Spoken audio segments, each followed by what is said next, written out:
जब मेरे पति कुछ दिनों के लिए बाहर गए थे, तो मैं घर में अकेली थी। मुझे घर में अकेले रहने से बहुत डर लगता था। हमारे घर के साइड में एक 18 साल का लड़का भी रहता है और एक दिन में हमारे घर पर आ गया। भले ही वह 18 साल का लड़का था, फिर भी उसने रात को लगातार तीसरी बार, हेलो दोस्तों, मेरा नाम काजल है और मैं शादीशुदा हूँ। जब भी मैं आंगन में झाड़ू लगाने या दूध लेने जाती थी, तो 18 साल का पड़ोसी अपनी खिड़की से मुझे लगातार घूरता रहता था। कुछ दिनों पहले वह अपनी माँ के साथ यहाँ रहने आया था। नजरों से हुई मुलाकात ऐसा मौद्दा लेगी, इसका मुझे अंदाजा भी नहीं था। एक दिन इस नए पड़ोसी से मेरी मुलाकात हुई। उस दिन मैंने अपनी नई पड़ोसन को पहली बार देखा था। पड़ोसन ने अपने घर को लॉक किया और बाहर आई। तभी मैंने उन्हें रोका, क्योंकि मुझे उससे बात करने का बहुत शौक था। वैसे भी मेरे पति मुझे घर से बाहर कहीं जाने ही नहीं देते थे। उस दिन मेरी नई पड़ोसन से मुलाकात हुई। मैंने सबसे पहले उन्हें नमस्कार किया और फिर अपना नाम बताया। मैंने कहा, नमस्कार, मैं काजल, आप यहाँ नहीं रहने आई। लगता है मेरा ऐसा बोलते ही सामने से मुझे हाँ में जवाब मिला था। फिर मैं उनसे उनका नाम पूछ। उस औरत ने अपना नाम सुनीता बताया। फिर मैं उस लड़के से बात करने के लिए हाथ आगे बढ़े, लेकिन वो हाथ आगे बढ़ाने के लिए तैयार ही नहीं था। शायद उसकी माँ पास में थी, इसीलिए तभी उसकी माँ ने उससे कहा कि सुनील आंटी को हाय बोलो। मैं माँ के कहने पर उसने आगे हाथ किया और अपना नाम बताया। उसने अपना नाम सुनील बताया था। मैं आगे उससे कुछ बातें ही करने वाली थी कि तभी सुनीता जी ने कहा कि कभी समय निकालकर बात करेंगे। अभी मुझे बाहर जाने में देर हो रही है। फिर मैं उन्हें अलविदा बोली और फिर अपने घर में चली गई थी। अगले दिन मैं नाश्ते में पोहा बनाई थी। आज मैं जानबूझकर ज्यादा पोहा बनाया था। जब मेरा पति ऑफिस के लिए निकला, तो मैंने एक टिफिन भरकर पोहा लेकर सुनीता जी के घर चली गई थी। मुझे बातचीत करना बहुत पसंद था और कॉलोनी की बाकी महिलाएं नौकरी वाली थीं। वह सुबह ऑफिस जाती थी और शाम को ही वापस आती थी, इसीलिए उनसे बात हो पाना संभव नहीं था। दिन भर मैं अपने घर में बोर हो जाती थी, लेकिन अब मुझे नए पड़ोसी मिले थे। हाथ में पोहा का टिफिन लेकर मैं सुनीता जी के घर की घंटी बजाई थी। मुझे देखकर वह कुछ सोच में पड़ गई थी। फिर मैं बोली, हाय, गुड मॉर्निंग सुनीता जी, मैं आपके लिए नाश्ता लेकर आई हूँ। फिर सुनीता जी ने मुझे अपने घर में बुलाया। उनके घर में जाते ही मैंने उनसे पूछा कि सुनील कहाँ है। फिर मैं बोली, आपके लिए मैं अपने हाथ से पोहा बनाकर लाई। एक बार मेरे हाथ का बना पोहा चक्कर तो देखिए, आपको जरूर पसंद आएगा। और खास करके सुनील को तो जरूर खिलाएगा। बच्चों को ऐसे चटर पटर खाने की चीजें बहुत पसंद होती हैं। फिर मैं सुनील को आवाज लगाने लगी, लेकिन मेरी आवाज पर वह अपने कमरे से बाहर नहीं आया था। जब सुनीता जी ने उसे आवाज दी, तब वह अपने कमरे से बाहर निकल आया था। मुझे बच्चों से बहुत लगाव था। सुनील आकर अपनी माँ के पास बैठ गया। सुनीता जी मुझसे बातें ही कर रही थी। शायद उन्हें ज्यादा बात करने की आदत नहीं थी। बात करने के लिए कोई विषय चाहिए था। इसीलिए मैं सुनीता से पूछी कि आपका बेटा है। आप तो इतनी युवा दिखती है और आपका 18 साल का बेटा भी है। ये मुझे आपका बेटा बिल्कुल भी नहीं लगता है। मेरे सवाल सुनकर सुनीता जी ने हल्की मुस्कान दी थी। फिर वो कहने लगी कि मैं कितनी भी युवा देखती हूँ, लेकिन मैं एक ही माँ हूँ। सुनीता जी देखने में सांवली थी, लेकिन उनका रहन सहन बहुत ही हाई क्लास था। बातें करते हुए मैंने सुनील से पूछा, सुनील, पिछले हफ्ते से मैं देख रही हूँ, तुम रोज अपनी खिड़की से मुझे क्यों देखते हो? मेरा सवाल सुनते ही सुनीता जी ने उसे गुस्से से देखा था। फिर वो कहने लगा कि मैं आपको क्यों देखूंगा? मुझे पक्षी बहुत पसंद है, इसीलिए मैं उस पर पेड़ पर बैठे पक्षियों को देखता हूँ। फिर मैं उससे बोली, ठीक है, और अपने घर वापस आ गई। 2 दिन बाद जब मैं अपने टेरेस पर पानी की टंकी साफ कर रही थी, मेरी नजर सुनील के कमरे में पड़ी थी। मैंने देखा कि वह मुझे इशारे कर रहा था। उन इशारों से वह मुझसे पूछ रहा था कि क्या मैं आपकी मदद के लिए आऊं। वैसे भी मुझे टंकी उलट पलट करने के लिए किसी की मदद चाहिए थी, क्योंकि इतनी भारी टंकी मुझसे हिल भी नहीं रही थी। तब मैंने भी उसे इशारे से आने को कह दिया था। शायद वह मुझे अपनी माँ से अनुमति लेने के लिए कह रहा था, इसीलिए मैं उसके घर गई।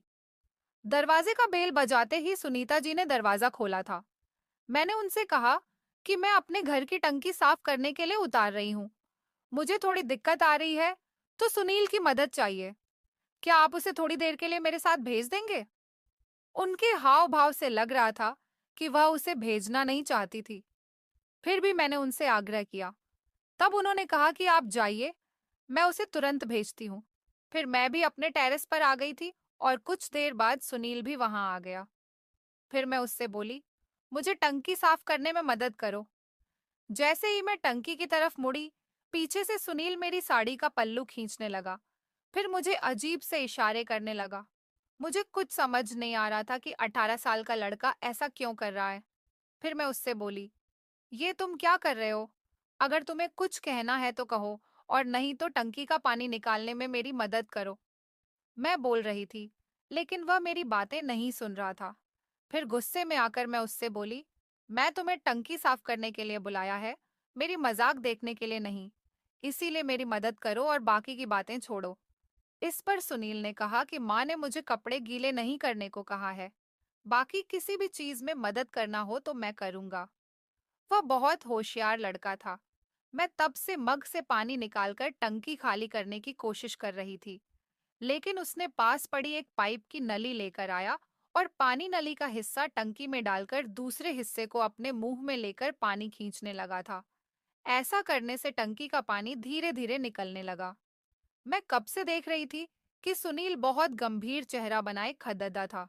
इसीलिए उसे थोड़ी मस्ती करने के लिए मैंने थोड़ा सा पानी उसके ऊपर छिड़क दिया, तो उसकी ने मुझे पूरी पूरी तरह से भिगो दिया था। फिर उसने मेरा मजाक उड़ाया और तुरंत माफी मांग लिया। उस समय मैं पूरी तरह से भीग गई थी। अब उसकी नजरें मेरे गीले शरीर पर घूम रही थी। जब मैंने उससे मुंह फेर कर खड़ी हो गई, तो उसने फिर से मेरी साली का पल्लू खींचा था। जब मैं उसकी ओर देखी, तो उसने फिर से इशारे से कहा कि तुम बहुत सुंदर लग रही हो। बीच बीच में वह इतना चुप क्यों हो जाता था, ये मुझे समझ नहीं आ रहा था। पिछले कुछ दिनों से हमारी जान पहचान हो गई थी, लेकिन आज मैं उसे सुंदर लग रही थी।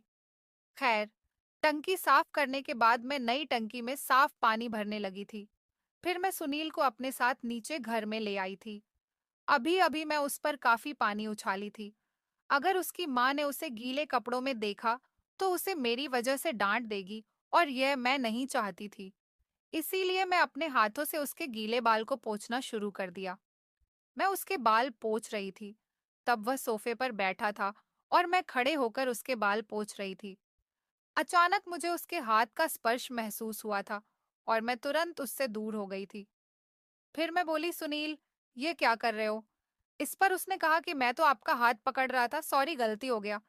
गलती से हुआ समझकर मैंने उसे माफ कर दिया था। आगे उसने कहा कि आप कितनी अच्छी हो। अगर मुझे आपके साथ पूरा एक दिन बिताने को मिलता तो कितना मजा आता। मैं उसकी यह बात हंसी में ले रही थी। उसने पीछे की मंशा मुझे समझ नहीं आई थी। उस रात मैं अपने पति से सादगी से बोली कि विजय, तुम मुझसे मुझसे कभी बात ही नहीं करते हो। दिन भर मैं घर में बोर हो जाती हूँ। क्यों ना हम कुछ दिनों के लिए बाहर घूमने चले? मेरी यह बात सुनकर विजय मुझ पर चिल्ला उठा। वह कहने लगा कि तुम्हारे पास घर में बैठने के अलावा और कोई काम नहीं है। घर में बैठकर खाना पीना, और फिर ऊपर से यह कहना कि मैं बोर हो रही हूँ, लेकिन मेरे पीछे बहुत काम है। मैं तुमसे बातें करने या तुम्हें ट्रिप पर ले जाने के लिए बिल्कुल भी फुर्सत में नहीं हूँ। तुम तो पूरी तरह से खाली हो। आसपास की सभी महिलाएं जॉब करती हैं और तुम गांव की औरतों की तरह दिन भर घर में बैठी रहती हो। तुम्हारी तरह गांव की औरतों को सिर्फ बातें ही करने आता है और कुछ नहीं। न जाने क्या क्या कहकर विजय मुझसे मुंह फेर कर सो गया था। उसे अचानक क्या हो गया था, मुझे कुछ नहीं समझ आया था। लेकिन उसने जिस तरह से मुझसे बात की थी, वह मेरे दिल को बहुत चोट पहुंचाई थी। उस रात मुझे नींद नहीं आई। अगले दिन विजय ऑफिस चला गया और मैं सुनीता जी के घर चली गई, क्योंकि मुझे अपना मन हल्का करना था। अब हमारी अच्छी पहचान हो गई थी। मुझे पता था कि वह मुझे समझेंगी। मैं उनके दरवाजे पर रोते हुए खड़ी थी। यह देखकर सुनीता जी ने मेरा हाथ पकड़कर मुझे अंदर बुलाया था। फिर मैं उनके गले लगकर रोना शुरू कर दी। फिर मैंने उन्हें बताया कि मेरे पति ने कैसे मेरा दिल दुखाया है। वह कहने लगी कि पति की जात ही ऐसी होती है, पति कभी भी अपनी पत्नी की कीमत नहीं समझ पाता। पत्नी को बस उसी के खपते रहना पड़ता है। मैं रो रही थी, इसीलिए सुनीता जी ने मुझे शांत करने के लिए सुनील से पानी मंगाया। पानी पीकर मैं थोड़ी शांत हो गई थी। फिर मैं सुनीता जी से उनके पति के बारे में पूछने लगी। तब उन्होंने बताया कि उनका कुछ साल पहले तलाक हो गया है। उनका पति भी कुछ ऐसा ही था, लेकिन मैं किसी की बात सुनने वाली नहीं थी। वह मुझसे बात कर रही थी कि तभी उनका फोन बजा और वह फोन लेकर अपने बेडरूम की तरफ चली गई थी। तब सुनील मेरे सामने खड़ा था। वह मेरे पास आया और बोला, हेलो फ्रेंड्स, मेरी दोस्त आज इतनी रो क्यों रही हो? मेरी दोस्त की आंखों में आंसू अच्छे नहीं लगते हैं। ऐसा कहते हुए सुनील ने मेरे आंसू पोंछे थे। वह मुझसे बहुत समझदारी से बात कर रहा था। वह छोटा था। उसे पत्नी पति के बारे में क्या समझ थी? मैंने उसे कहा कि तुम्हें मैं हमारे पति पत्नी के झगड़े क्यों बताऊं? तुम तो बहुत छोटे हो, तुम्हें यह समझ नहीं आएगा। तब उसने मेरा हाथ पकड़ा और बोला, मुझे छोटा समझने की गलती मत करना। मैं काफी समझदार हूँ। मेरी मम्मी मेरी मम्मी को जो कुछ भी बता रही थी, वह सब कुछ सुन रहा था। इसीलिए अंकल पर मुझे बहुत गुस्सा आ रहा है।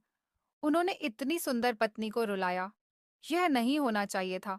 इन आंसुओं का बदला मैं कभी ना कभी अंकल से जरूर लूंगा। ऐसा कहकर सुनील ने मुझे रुलाते रुलाते